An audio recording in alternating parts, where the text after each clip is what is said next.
WTOL 11 Plus now, a high-rise building in the Bronx partially collapses this morning. Debris scattered across the neighborhood. Also, the U.S. Postal Service releasing a stamp honoring the life and legacy of former President Jimmy Carter on what would have been his 101st birthday. And changes are coming to ChatGPT, how this could impact parents.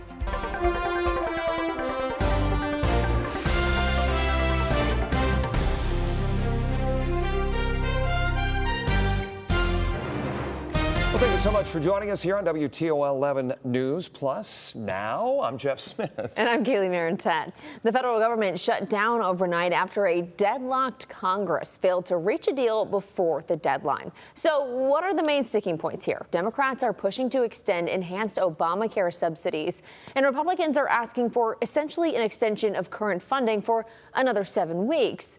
The last government shutdown took place at the end of 2018, going into 2019. So what does this shutdown mean for your finances, maybe even your stocks? Alan Lance, a local financial planner, says this impact likely won't affect personal finances, at least for right now.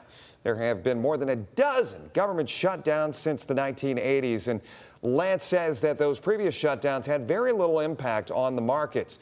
He said if the shutdown extends past the third week of October, which he doesn't expect it to do, then there could be small changes in the economy, but nothing that people, he says, should panic about. Of course, the longer this goes on, he says the greatest impact on federal workers could be on federal workers who don't get paid during shutdowns. The government employees, it will be a factor because you got to dip into savings, you need, you still got to pay rent and utilities, et cetera. And that's when you're going to start seeing, maybe companies backing away from the hiring process, maybe ordering or expanding less if they thought it was going to be long and drawn out. We've never seen that. Lance said what typically happens is one side or political party will start to compromise since many politicians are concerned about the midterms. That's why he is not concerned about this going on for a longer period. As of right now, he advises to stay put, don't do any emotional investing, and just continue to save as you typically do. So we're going through what essentially is almost our 20th time going through a government shutdown, Sophia. So you had the chance to talk to Alan Lance. And I think one of the things that kind of played out during your conversation you were saying is talking about how the extended period of this, that's when you could be getting a little antsy. Why is that? Well, because, that's... Why does he think that's the case? He thinks that's the case because that's when government workers are really going to have to start tapping into their savings. Rent might become an issue. Utilities might become an issue if you can't make those payments. So he says that's when companies might start backing off a little bit, showing a little bit that they're scared. But he doesn't anticipate that happening because he said with midterms not too far away, one side of the whatever political party will end up compromising and they'll get this done because they want those votes for the midterm. So he doesn't see this becoming an extended problem. Of course, we don't know that until we know that. Everybody looks at the dark cloud that's hanging over Washington right now, but he said this may be a time to get a little bit more educated on your finances. Yes. What do you mean by that? Well, going back to these federal workers, this is why it's important for them to save, right? Because the government does shut down. It's happened more than a dozen times since the 80s. So federal workers always need to have their savings in order. But he also said, hey, it's a reminder for all Americans, have your savings in order. He said Americans don't do a great job at saving, so this could be a reminder, save, put money away. You never know what could happen. And the day-to-day nuance of what's happening in D.C., don't get too caught up in it. Yes, stay calm, don't make any emotional investments.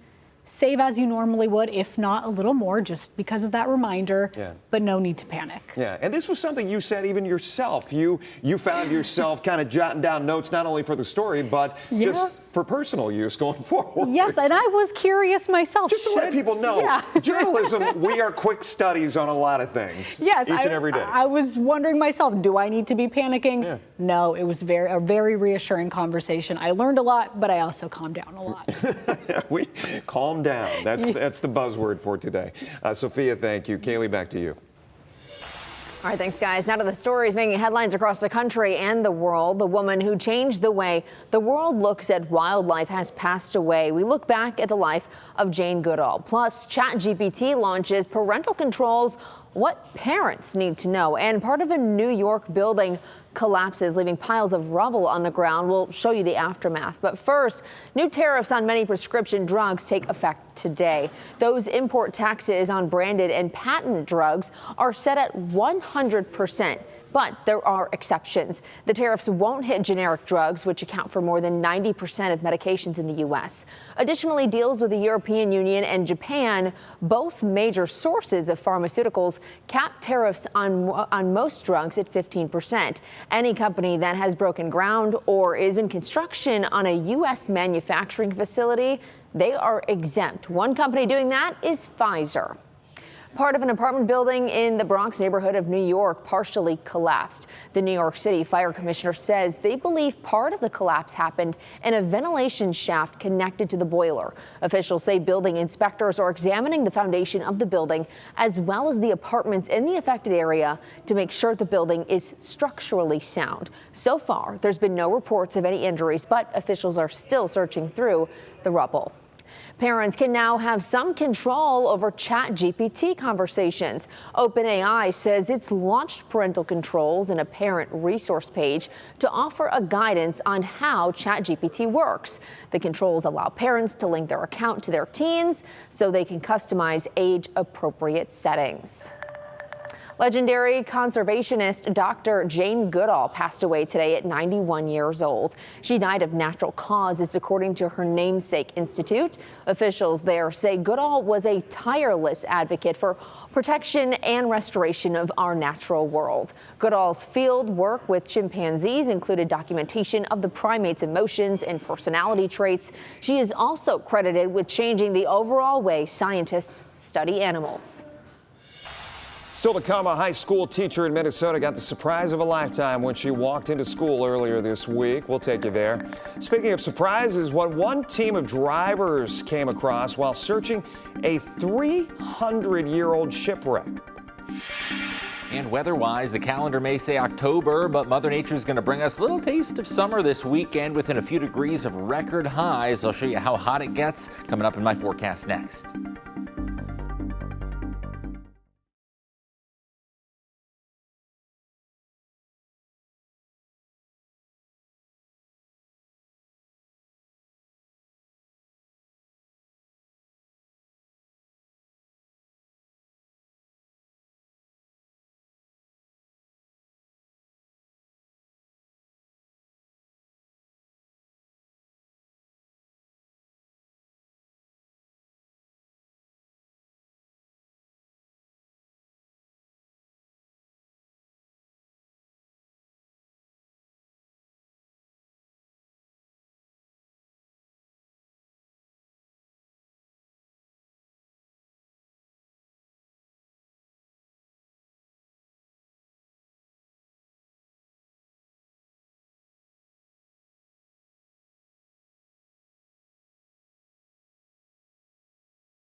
Welcome back. If you're already watching us on WTOL Plus our app, you already know about our exclusive streaming platform. But do you follow us on other social media? Well, right now there is a video that you've got to see on our TikTok page. Here's Sophia Pericone. Are you still paying sky-high prices for prescriptions? Well, Pfizer says that soon could change. This is the CEO of Pfizer. Pfizer and the Trump administration just struck a deal that would cut prescription costs for Medicaid. The drug maker says it'll match the lowest price offered in other countries and guarantee that price on new drugs. They'll also join a new site called Trump RX, where some meds will be sold directly to patients at discounts averaging 50%. This sounds huge, right? But some experts warn the fine print is still a little bit fuzzy and patients might not actually see savings until 2026. Pfizer also pledged a $70 billion investment in U.S. manufacturing and research,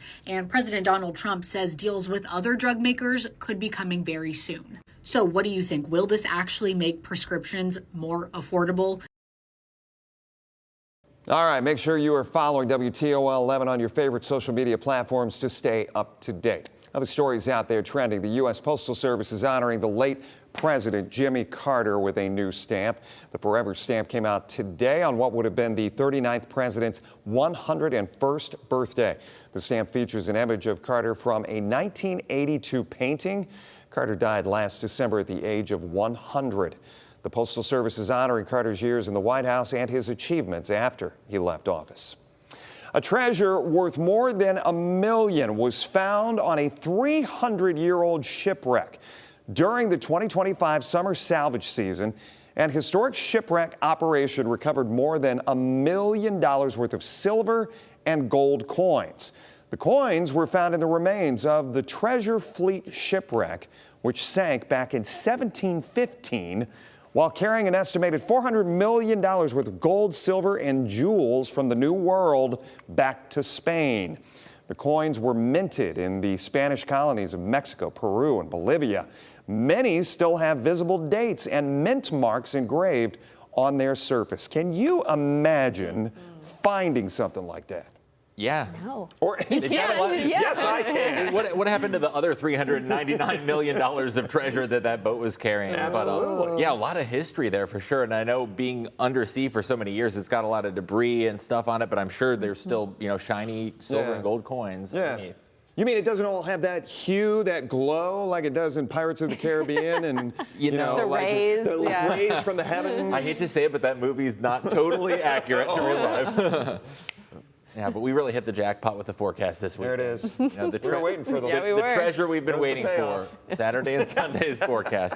How about some 80s in October? Going to be feeling more like summer, even though the calendar says October. So let's jump into your forecast as we inch closer to the weekend. That is going to provide a nice little warm up and a taste of summer. It is a little chillier this evening, though, with that lake breeze, and we do have some warmer weather ahead. So let's get into your forecast this evening with a summer feel expected as we climb up into the mid-80s. It is going to stay mostly sunny and dry for both of those weekend days. Now, we're going to be near record levels this weekend. In fact, our Sunday forecast of 86 is going to have you thinking summer, and we're likely to fall just 2 degrees shy of the long-standing record that dates back to 2007. That is an 88-degree day. Temperatures have really fallen off this evening due to the east winds off the lake. We've dropped down to the mid-60s, so that light jacket or sweatshirt will be needed for those sporting events and practices this evening. The gusts are still going strong. We're seeing 20 to 25-mile-an-hour wind gusts across the metro, and those winds feel even a little cooler near the Lake Erie shores. A Canadian high-pressure system situated over the northern Great Lakes. That's why the wind has been so persistent out of the east. Tomorrow, similar wind direction, just a little bit calmer in nature. Now, we do have our sights on the tropics as well. Of course, Hurricane Imelda well out to sea now. Still a Cat 2 system. Hasn't necessarily been shaped by that high, but overall, the track did end up in a favorable pattern with still 100-mile-per-hour winds. So here at home, our hour-by-hour forecast does show you a cooler evening as those temperatures quickly drop back to the lower 60s and even the 50s overnight tonight. Some spots could be dropping down to the upper 40s by daybreak, and then as we head towards the afternoon, a little milder with those temperatures in the upper 70s. It is going to be a gorgeous night for some high school football. Big Board Friday kicking off at 75 degrees, and even by the fourth quarter, still fairly mild with temperatures in the 60s, so you're not necessarily going to be needing the hoodie this week. That weekend forecast, very warm both days. Saturday and Sunday both at 86 degrees. Sunday is the more likely day to come close to that standing record that is at at 88 degrees with near record warmth possible. So what about rain chances? It is going to stay bone dry through the weekend. However, there is going to be a change in the weather that arrives on Tuesday with our next cold front, and that is likely to spark some showers at a 40% rain chance, followed by a little more fall feeling conditions into next week.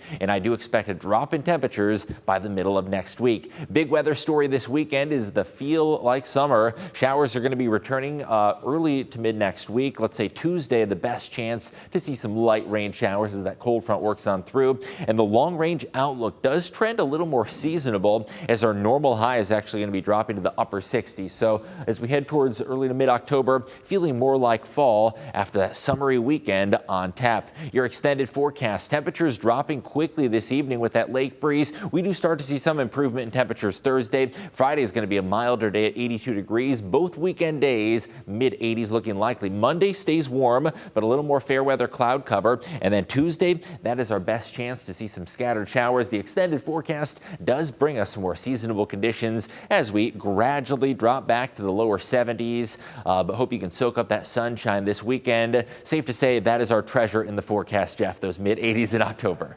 Well done, John. Thank you. A high school teacher in Minnesota receiving a shocking surprise earlier this week.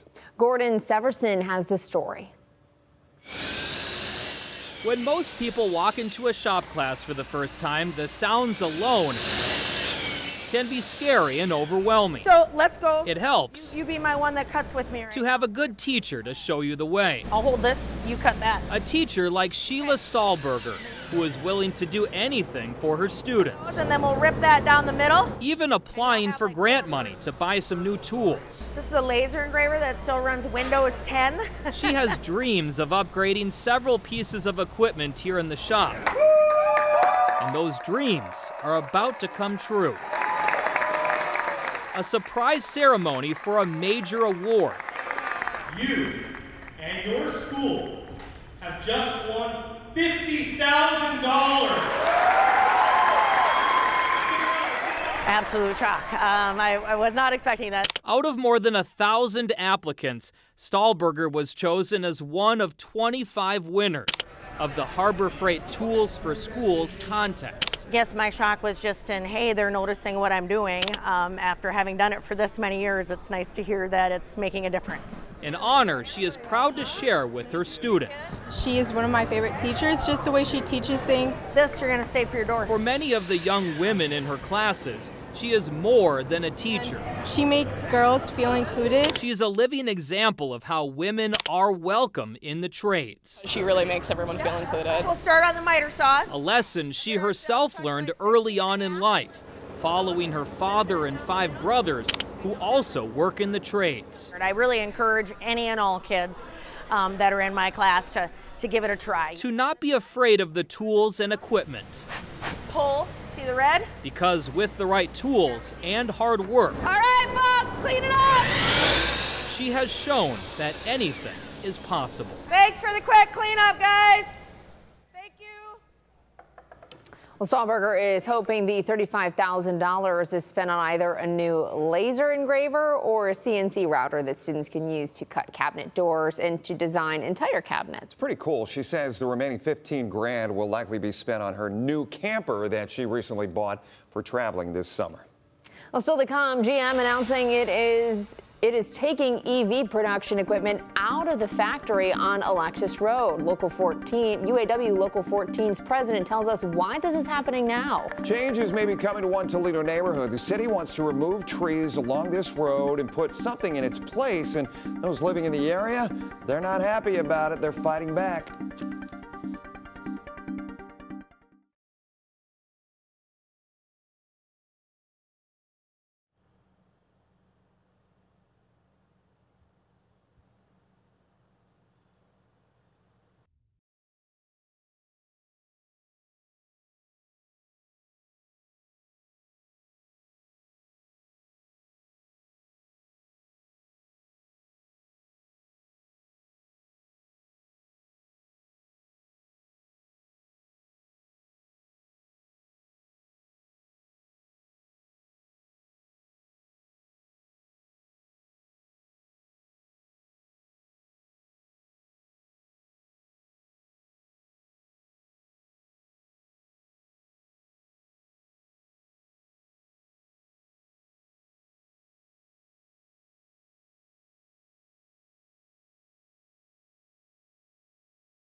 Once again, glad to have you with us here on WTOL 11 Plus now. Here's a look at some of the local stories we are following tonight. GM Toledo Propulsion Systems on Alexis Road will soon no longer be producing EV technology. This comes only 3 years after GM invested nearly $800 million into upgrading the plant to make the EV tech. According to UAW Local 14's president, Tony Toddy, this change is coming any day, and it's all part of a larger move by the auto industry to match the directives of the Trump administration. President Toddy tells us that this will mean GM will move towards internal combustion propulsion systems. Once again, GM reps confirmed the change with us, saying it's a move to, quote, meet current market demand. I think, right now, electric vehicles are on hold because this administration chose not to incentivize it. Every major transformation in any industry takes incentive from the government, and the fact that they're holding back is going to put a pause button on it. As for what's going to replace the EV production facility, Toddy says he's not sure, saying he's been given no further directives besides that these changes are coming soon. The Toledo-Lucas County Public Library may have to eliminate about 24 positions to handle state funding reductions that are coming next year.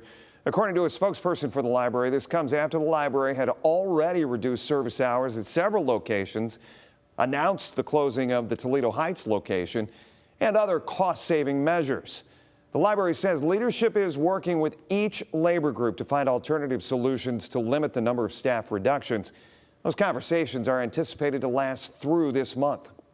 Well, trees are being cut down to make way for a sidewalk in a West Toledo neighborhood, and people living there are trying to put a stop to it. Earlier today, crews of the city of Toledo were out on Harrow Road making way for a sidewalk. One person living on the street says this is not what anybody in the neighborhood wants. Residents say they've been told the sidewalk project is part of an ODOT Safe Way to School grant to help kids get to school or the school bus safely. But neighbors say there are other big issues they need to deal with. Underwater, whole houses are underwater, our basements flood. We need drainage. We need drainage bad. Neighbors on Harrow Road have started a petition to stop the removal of these trees. A Maumee Valley Habitat for Humanity home under construction for a family has been delayed after teens damaged the property this week. Those with Habitat for Humanity said they broke into the home on Pittock Road early Tuesday morning. Surveillance video shows the suspect damaging drywall throughout the house, including busting holes in the wall and tearing down parts of the hallway. They also allegedly tried to break windows. Despite this, Maumee Valley Habitat for Humanity says construction will continue. The organization is asking for community support through donations, volunteer work, or sharing information with authorities. This marks the second incident this year at one of its build sites. Glad to have you with us here tonight. It is Toledo's only exclusively streaming live local newscast. And since you're here, why not check out some of our other exclusive content we have on Plus. On a new episode of Off the Radar, the Radar Rangers, as they're called, they go over the moon about the hunter's moon. So this is a very fun game where we're going to have to kind of use our lunar vision to determine what this image is, okay? Because when it's nighttime, sometimes it's hard to see, right? Mm-hmm. It's hard to see. So Tim, we'll take this all full screen if you want to. So our first image. So these are blurred out images. Is this. I can't, that hurts my eyes. I can't try to focus. We want you to try to guess what this image actually is. Could be. It's very blurred right now. Anybody have a good guess? Oh, this alarm clock? We don't get a hint? No. Ice cream? Well, this is Does it have to do with the moon? themed. Okay. With a member of Astronauts. the show. Okay. Astronauts. Alexis. Okay. Well, Neil Armstrong or something. are you going to make it less blurry, or does it go straight now? Oh, I'm making it a little. I'll make it a little less blurry. How about Okay, a little less now? blurry. Oh, I was right. Oh, yeah. What do we think? It's the first steps on the moon. Yeah. Yeah, but who is it? Neil Armstrong. It is. There you go. There you That might go. be Buzz Aldrin. We don't know. Yeah, good. So that's kind of the gist of the game. It'll get less and less blurry the more That one was a little answers you easy, guys right? give, okay? Little, no. kind of. I mean, Alexis, I got are it. we triggering you? I'm sorry. Hi, it just makes me feel like I can't see, and I'm like, oh no. Okay. How about you try this one with your glasses off? Oh no. Just squint your eyes. It'll come Tips as naturally. well. for you. All right, Mark, everything's you wanna try blurry yours right now, so Okay, so you guys get the idea of the game now? yeah, my glasses are off. Okay. Oh, look at, okay. Mark, you can take yours Alexis, I don't off. think I've ever seen There you with we your go. glasses on. All right. This is our next image. I mean, Tim, you Better might put need his on it. so you can see the board. Right. What are we going Pumpkin for? pie? Pizza pie. Do you guys have these? Oh, it's the Wait, does sun. everybody have their glasses off? I put them back on. It's the sun. Tim or Mark has Okay, his Alexis off. says sun. Is Tiffany? this all lunar related, by the way? It's all a variety Remember of the things. theme. It's all sorts of stuff. I get the, I know what it is, and I get the reference too. Okay. Tiffany, anything? It looks like a pizza pie. I don't know the reference, but When the moon hits like your eye. a big pizza. oh, Wow, make it a that's little less. Like a Such big a great pizza pie that's pepperoni. I'm hungry. That looks really good.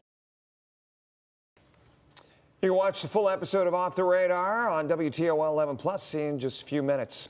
The animal world's fluffiest pageant has crowned a new winner at Alaska's Katmai National Park and Preserve. A brown bear nicknamed, I should say, Chunk, now holds the title for Fat Bear Week 2025. Voters from around the world compared early and late summer photos of a dozen brown bears bulking up for winter hibernation and then chose their favorite. Fat Bear Week began in 2014, if you didn't know. It is fun and an opportunity to educate people about the brown bears and their habitat in Alaska. I think we had Throwing heard. back all that sand. Didn't Chunk break his jaw? Or doesn't he have a broken jaw? Well, I think Too we much had eating? that in one of our other Show. stories. Yeah. Yeah, because his jaw does look a little funny, and for him Yeah. to still win Fat Bear, yeah. Yeah, that's impressive. I don't know how he was chewing on those fish with. Yeah, catching that salmon. Yeah. Got to get ready for winter. I mean, hibernation seems like a long way away with this forecast. though. Right? Yeah, it does. I know a lot of folks are really enjoying being outside rather than hibernating to the couch for football season, as we do have those 80s this weekend. Going to be close to record levels, Jeff and Kaylee. Our record for Sunday is in jeopardy potentially, 88 degrees from 2007, and we're forecasting that high right around 86 degrees. Now, in the short term, it is still going to stay chilly. We do have that east wind off the lake. Tomorrow, still easterly wind direction, so temperatures expected to stay at bay in the 70s. By Friday, though, we're going to be up into the lower 80s. Weekend forecast 86 both of those days, and we're going to be staying very mild on Monday as well. That next cold front's expected to come in on Tuesday, and that's going to bring with it some final rain showers. We're going to have the latest drought monitor tomorrow, by the way, and it's likely that drought has continued to expand as a result of the rainfall deficit. So maybe just a minor dent in the ongoing drought, but at this point, not going to make a huge bit of difference. By Wednesday, though, that cold front's going to be dropping us back to some more classic fall feeling conditions, and the extended forecast into next weekend does bring us up to the 70s. Our normal high by that time of year is down to 69 degrees. So we're actually going to be staying above average for the start of October, way above average this weekend, as those 80s become increasingly hard to come by. And really this dry weather pattern unrelenting, because other than those showers Tuesday, not seeing any drops of rain for the next 10 days. I think one of the hardest things this time of the year to get in touch with is, especially after we get off the set for this show, walking by the doors outside and seeing that it's already dark. Yeah, the sun sets in 10 minutes, 7:15 tonight. Wow. So. Thanks so much for joining us, spending part of your day on WTOL 11 Plus. We'll see you tonight at 11.